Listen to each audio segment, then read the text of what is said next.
میری عمران صاحب سے یہی گزارش ہے کہ آپ نے جو وعدہ کیا تھا 100 دن کا، یہ وعدہ کیا تھا آپ نے قوم کو مارنے کا، آپ اگر واقعی دیانتدار ہیں یا آپ کے اندر کوئی دم خم ہے تو استعفیٰ دے کے گھر چلے جائیں۔ بالکل، آپ نے تو خود کہا تھا میں ایسے کر دوں گا، کیا کیا آپ نے؟ جلو اس طرح نہیں ہوتا۔ حضرت عمر دے زمانے جب بندے نے گھوڑے پالے نا، گھوڑے، آپ نے انہوں بلایا، فرمایا یا گھوڑے مدینہ پاک تو باہر لے جا تو یا مدینہ دا چارہ تو نہ خرید سکتا، تو تا امیر آدمی، تو سارا چارہ خرید لویں گا تو غریب بکریاں والا کی کرے گا؟ بادشاہو او پرانے گھسے پٹے ڈاکوؤں نو نال ملا کے پاکستان میں تبدیلی نہیں آنی۔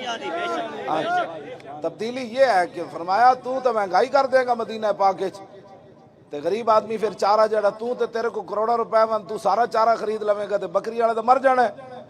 آپ کو پتہ ہی نہیں ہے، آپ صرف مدینے کی ریاست کی بات کرتے ہیں۔ مدینے کی ریاست میں میرے آقا نے 2 پتھر باندھے تھے اپنے پیٹ میں باندھے۔ ایسے بات نہ کرے، اگر آپ کو مدینے کی ریاست کا نہیں پتا تو پھر ہمارے مولانا عزیز الحق صاحب سے سیکھو۔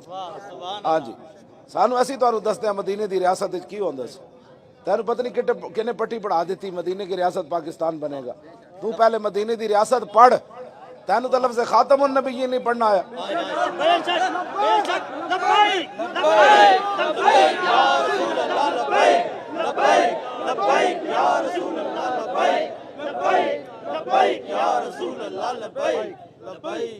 بادشاہ ساری زندگی تو کرکٹ کھیلتا رہا، تو کرکٹ دیاں گلاں کر۔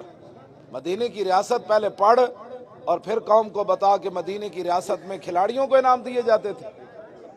بتا مدینے کی ریاست میں حافظ اور قاریوں کے انعام دیے جاتے یا کھلاڑیوں کے انعام دیے جاتے؟